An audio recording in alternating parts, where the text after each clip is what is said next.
Merhabalar sevgili arkadaşlar, kanalıma hoş geldiniz. Abone olmadıysanız eğer sağdaki abone ol yazısına tıklayarak abone olabilirsiniz. Şimdi ikinci bölümü yapıyorum çantanın. Birinci bölümünü videonun altında açıklamalar bölümüne ekleyeceğim linkini. İsterseniz kanala girip videolara tıkladığınızda da zaten bir önceki videoda göreceksiniz. Hepsini sırayla görebilirsiniz. Şöyle ikinci parçayı tamamladım. Aynı şekilde bu da birinci parçamız. Buraları tabii örmek için birinci bölümü izlemeniz gerekecek. Şimdi çantanın şu ağız kısmına geldim. Burada yine aynı şekilde sık iğneleri yaptım. Bunların hepsi ayrıntılı bir şekilde birinci bölümde var. Çantayı kapatırken yani ağız kısmını son sık iğneyi yaptıktan sonra bir sonraki sırayı şuraya göstereceğimi söylemiştim orada. Şu şekilde kapatıyorum. Şöyle sık iğne ile yine sık iğne yapıyoruz. Bu şekilde ilmeği aldıktan sonra tığımı şöyle bir kez döndürüyorum kendi etrafında, sonra çekiyorum. Tekrar bir sonrakine giriyorum. 2 ilmeği bu şekilde döndürüp şöyle çekiyorum. Yani bildiğimiz sık iğneyi böyle değil, burayı döndürüyorum, ondan sonra çekiyorum. Bu sırayı da bu şekilde tamamlıyorum.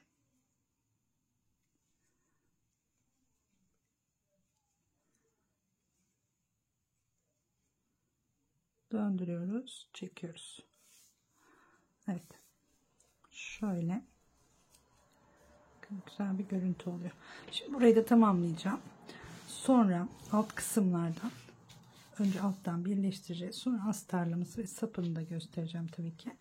Bakın alt kısım 2 ise bu şekilde, isterseniz tığla, sık iğne ile, isterseniz dikerek birleştirebilirsiniz.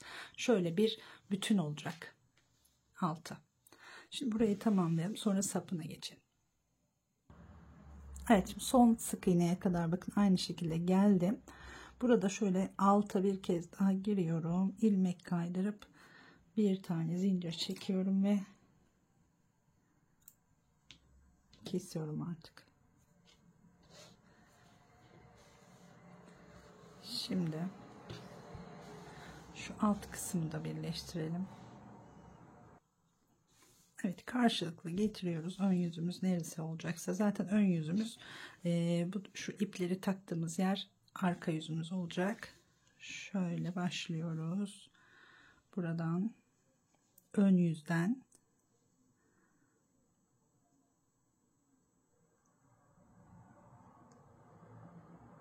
ilmeğimizi şöyle takalım. Tabi isterseniz arka yüzden de yapabilirsiniz. Ben böyle ön yüzden sık iğne yaparak birleştireceğim. Şimdi ilmeğimi alıyorum, şöyle bir zincir çektim. Her birinin üzerinden bir önden bir arkadan bakın. Şu ipi gizlemeyeceğim burada, önde olduğum için içeriye çekerek arkada gizleyeceğiz. Her ilmekten, burası zaten zincirimiz. Zincirimize başladığımız yer. Bu birer kanatlarına batıyoruz. Sık iğne yapıyoruz.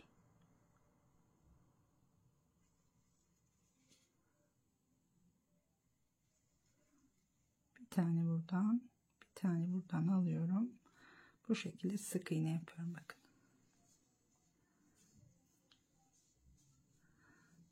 Arkası da böyle duruyor. Evet, şimdi birleştirince acaba tersten mi birleştirsem dedim. Böyleydi modelde ama tersten de güzel duruyor arkadaşlar bu. Evet, tersten yapmaya karar veriyorum şu anda. Tabii bunu önceden yapmadığım için sökmek zorunda kalıyorum. Evet, en azından baştan söktük diyelim. Şimdi ters tarafını çevirelim. Tersini belirlememdeki yer bu ipleri bağladığımız yerler. Bakın bunları düğme, birinci videoda göreceksiniz bunları. Tek tek geçirdim, ipi yürütmedim. Buraya kadar komple yürütmüştük ama bu tek teklerde ipi yürütmenin anlamı yoktu. Bunları bu şekilde bağlayıp arkada gizleyeceğiz. Evet, aynısını şimdi tersten yapmaya karar verdim. Şöyle alalım. Bakın şurada fazla zincirim. Bunu da göstermiş olayım burada. Fazla zincir çekerek başlayın demiştim. Şöyle kestiğiniz zaman buradaki ipi çekerek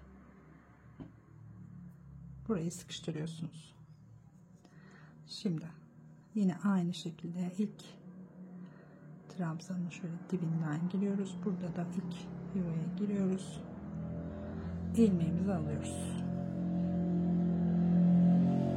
Bir tane zincir ve başlıyorum. Yine aynı.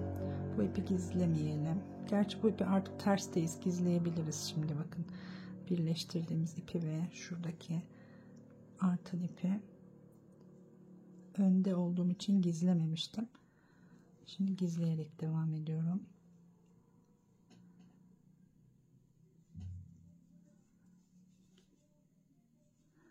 Burası yine aynı yerdeyiz. Zincirin bir kanadına buradan giriyoruz. Bir kanadına da buradan giriyoruz. Sadece sık iğne yapıyoruz. Şimdi burayı tamamlayacağım ben. Şöyle bakalım, bu sefer öne bakalım. Evet, ön böyle durması, alt kısmı böyle daha güzel duracak bence de. Şimdi burayı sık iğne ile örerek bu uca kadar getiriyorum. Sadece altı birleştiriyorum. Evet. Bakın, birleştirmeyi tamamladım. Şu hizaya dikkat etmemiz lazım. Kaymaması lazım. Bu şekilde taban kısmı hepsi aynı denk gelmesi lazım. Şimdi şöyle yapalım. Yanları sonra astarlayıp öyle dikmeyi düşünüyorum. Şöyle bir sap hazırladım. Bakın arkadaşlar, bu şekilde. Bunu ister büyük ister küçük yapabilirsiniz. Şöyle buralardan dikeceğiz. Şimdi bunu göstereyim nasıl yaptığımı. 8 tane zincir çekiyorum. 1, 2, 3, 4, 5, 6, 7, 8. Sonra hemen bir sonraki zincirden bildiğimiz normal sık iğne yapıyorum. 1, 2, 3, 4, 5, 6, 7. Bir zincir çekip dönüyorum. Tekrar hemen en baştakinden yine 1, 2, 3, 4, 5,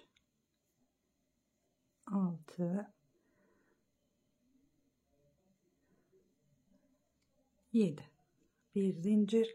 Bakın burada 1, 2, 3, 4, 5, 6, 7, 8 sıra. Evet, 8 sıra bu şekilde dönerek örüyorum. Sonra birleştirip böyle yuvarlak yapıyoruz. Şimdi 8 sırayı tamamlıyorum. Bunu dönüyorum. Evet, bakın şu kadar mesafe yeterli. Bunu istediğiniz büyüklükte de yapabilirsiniz tabii ki. Şimdi bunu geliyoruz. Şöyle şu uca batarak birleştiriyoruz. Dönüyorum. Bakın bu şekilde böyle devam ederseniz hep dıştan batarsınız. Ben böyle seviyorum. Daha rahat örüyorum bu şekilde. Hemen buradan şöyle şuradan başlayalım, dibinden. 7 tane olacak. 1, 2, 3, 4, 5, 6, 7 de bakın buraya geldim. Sonra devam ediyorum hemen yanındaki yuvaya. Buradan yine 1, 2, 3, 4, 5, 6. Bakın buraya geldik yine 7. Burada bir işaretleyici de takabilirsiniz ama birleştirme yapmıyorum. Sayınızı kaçırmayın yeter. Her yuvaya battığınızda zaten düzgünce batarsak 7 ilmek oluyor. Saymıyorum. Burada birleştirme de yapmıyorum. Bu şekilde dıştan ördüğüm zaman daha net görüyorum batacağım yeri. İçten ören arkadaşlar da var. Yani şöyle içten doğru batarak alanlar. Bu şekilde bana daha kolay geldiği için böyle yapıyorum. Böyle boru şeklinde. Bu daha büyük, daha uzun da yapabiliriz. Şöyle de yapabiliriz. Tabii daha geniş de yapabiliriz. İçini silikonla doldurabiliriz. Evet. Şöyle devam ediyorum şimdi. Bakın borumuz oluşmaya başladı. Bunu istediğimiz uzunlukta örüyoruz. Sona geldiğimizde de bakın bunu da aynı şekilde böyle başladım. Sona geldiğimizde dönmedim. 7 ilmekten sonra geri döndüm. Geri döndüm. Tekrar bir 8 sıra daha böyle dümdüz ördüm. Evet, bunu şöyle şuralardan dikmeyi düşünüyorum. Hazır bir sapta yanına daha büyük omuz içinde hazır bir sap takabilirim sonradan. Evet, şimdi bunu da tamamlayalım. Sonra da buradan dikeceğiz. Evet. Şimdi aynı ölçüde yaptıktan sonra buradan bakın uç kısmına şöyle örerken bir tane daha yapalım şuraya. Şimdi buradan dönüyorum, ters çeviriyorum. Bir zincir çekiyorum. Hemen ilk yuvaya bu sefer içten örüyorum. Bakın 1 2 3 4 5 6 7. Bir zincir çekiyorum, dönüyorum. Tekrar buradan 1 2 3 4 5 6 7. Evet, şu 3 sıra oldu. 8 sıra böyle gel git yapıyoruz. Aynen burası gibi bitiriyoruz şimdi. Evet, şimdi bir tane zincir çekiyorum. Burayı da tamamladım ve kesebiliriz artık.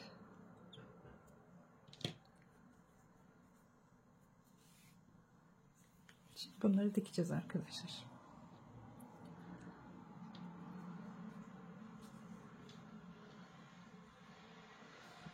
Şöyle ortayı bulalım.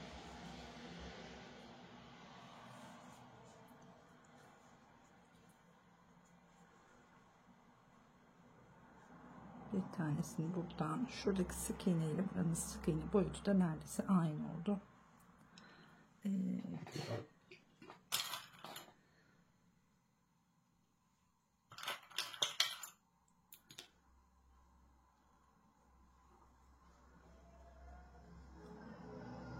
Tam ortalıyorum. Aynı şekilde karşı tarafı da diğer ucunu şöyle sabitleyelim.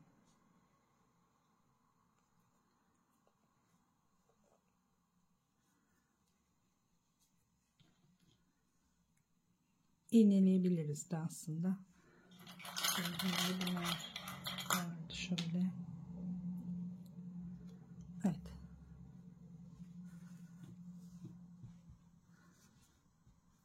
Diğer tarafını da aynı şekilde yapacağız. Burayı da şöyle katlayalım. Bu tarafı da katladım. Aynı olsun ölçümüz. Bayağı büyük bir çanta oldu arkadaşlar.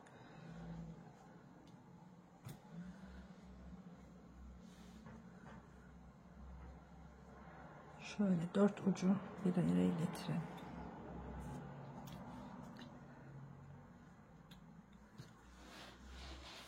Şimdi bunu da buraya koyalım.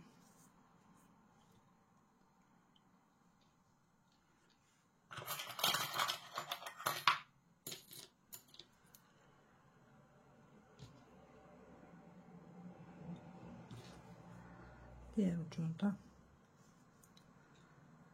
diğer tarafa.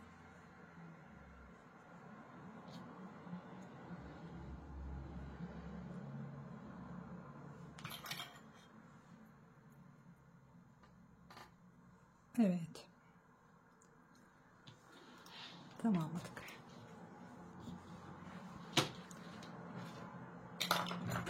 Şuradan bir iğne bulalım şimdi.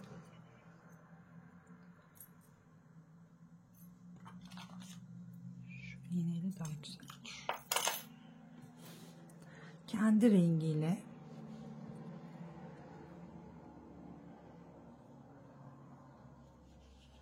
kenarlarını sağlam bir şekilde dikmemiz lazım.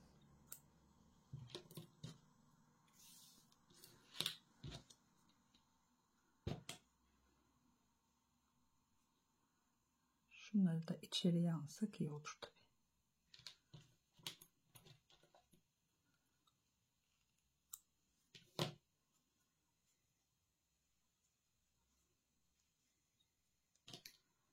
Hizasını bozmadan şöyle birazcık aşağıya çekiyorum.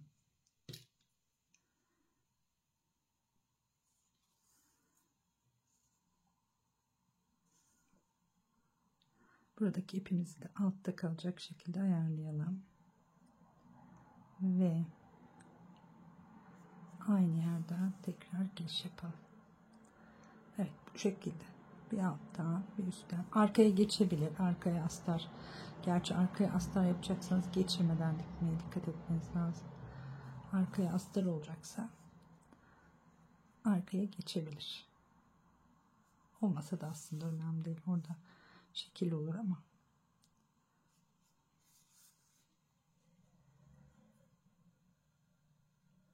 Evet, bej rengine de giriyorum. Buradan da sarıya giriyorum. Bu şekilde. Şuranın düz durmasına dikkat edelim. Dikiyoruz sadece. Bütün 4 ucu da gösterdiğim şekilde dikeceğim.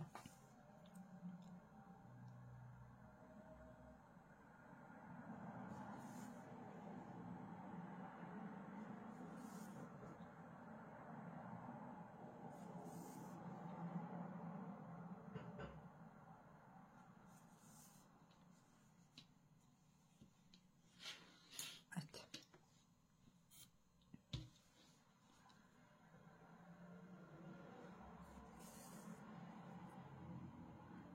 Şimdi sırada bir motifli bir çanta daha var arkadaşlar bu arada.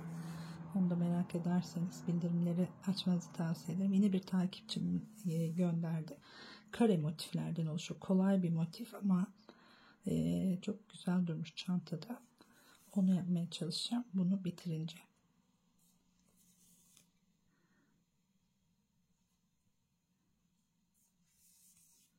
Şöyle dört bir kenarını dolandım. Bir de buradan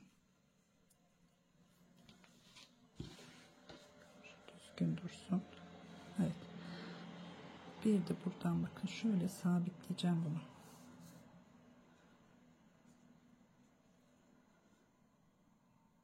Makine dikişi gibi bir geriden batarak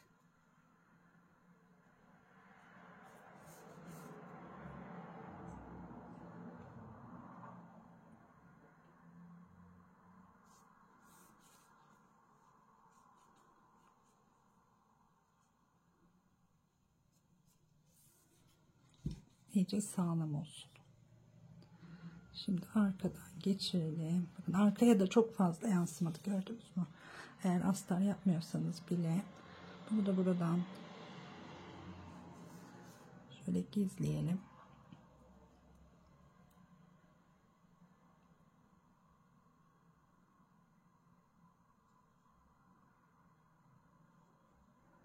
Evet, şöyle göstermeden geçirmeye çalışıyorum yine de.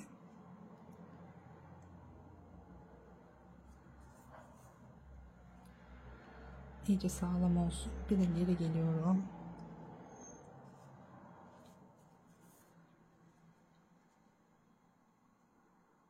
Evet, bu kadar yeterli olur. Yani mümkün olduğunca burayı sağlam dikmeye çalışalım. Amacımız o, onu göstermeye çalıştım. Diğer uçları da şimdi aynı şekilde bu tarafta dikeceğiz. Diğer diğer 3 tarafı da tamamlayıp dönüyorum.